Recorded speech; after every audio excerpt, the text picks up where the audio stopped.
Muy buenos días. En esta oportunidad les vamos a hacer una pequeña presentación de la norma de contabilidad número 3 que se refiere a los estados financieros a moneda constante.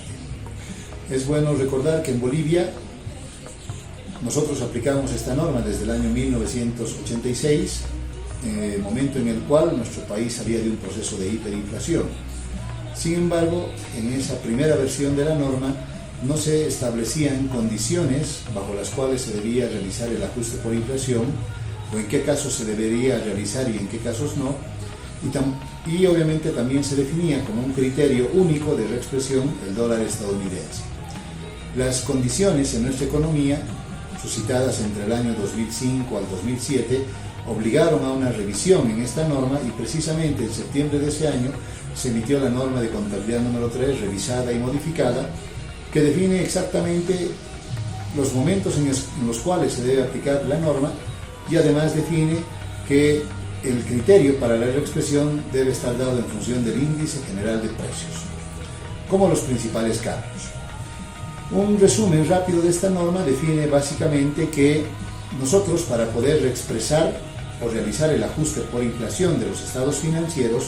primero siempre debe existir o se deben cumplir ciertas condiciones, pero además de cumplirse las condiciones, necesariamente debe existir un pronunciamiento por parte del Consejo Técnico, el cual debe definir si se aplica o no se aplica el ajuste por inflación. Por lo tanto, solamente cuando entramos a procesos de hiperinflación,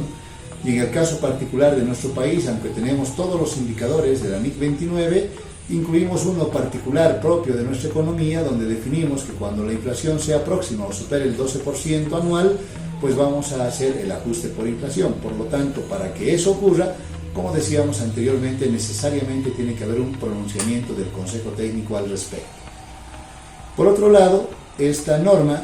parte de clasificar todo lo que son los rubros que componen los estados financieros en rubros monetarios y rubros no monetarios en función de si están expuestos o no a la inflación,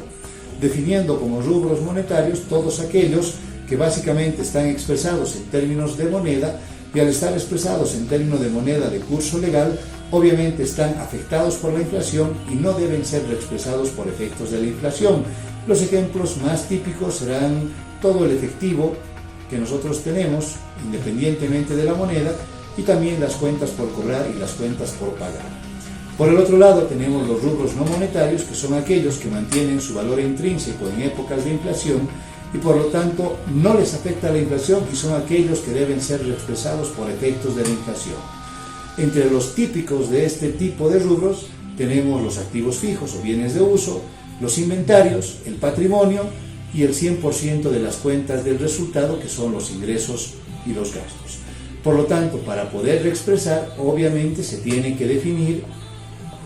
o se tienen que clasificar los rubros que componen los estados financieros en rubros monetarios y rubros no monetarios. Una condición importante es que obviamente, como decíamos, tiene que haber un pronunciamiento por parte del Consejo Técnico, y precisamente eso ocurrió en enero del año 2018, que mediante la resolución 01 de ese año se definió reponer el ajuste por inflación y utilizar como como factor para la reexpresión la unidad de fomento a la vivienda o la UFB. Obviamente, si en algún momento nosotros llegamos a hacer un análisis y llegamos a la conclusión de que las condiciones de la economía ya no requieren del ajuste por inflación, no es que se tiene que eliminar la norma de contabilidad número 3, lo que se tiene que revisar o reemplazar en todo caso será la resolución 01 del año 2008, donde obviamente nosotros tengamos que mencionar que se suspende el ajuste por inflación y automáticamente la UFB también deja de ser el indicador adecuado para poder realizar esa reexpresión.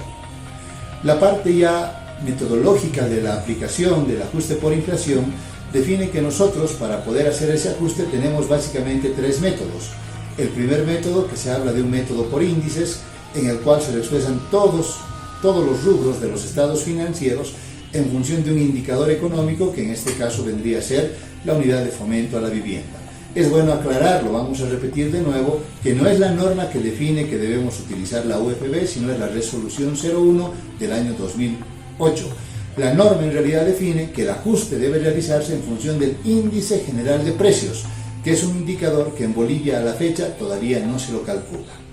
Tenemos otro método que es el de valor corriente, en cuyo caso ya no utilizamos indicadores, sino más bien utilizamos los valores de corriente o los valores corrientes o los valores de mercado, tanto de activos como pasivos, para definir básicamente la forma en la cual se deben reexpresar y el importe que se debe asignar a los rubros no monetarios. Y finalmente tenemos un método que se denomina valores corrientes actualizados o ajustados, que es básicamente una combinación de los otros dos, donde permite que algunas partidas o rubros de los estados financieros se ajusten en función de indicadores o índices y otros en función de valores corrientes o valores de mercado. Por lo tanto, en la mayoría de los casos es normalmente este método el que han estado utilizando las empresas para poder expresar sus estados financieros en Bolivia.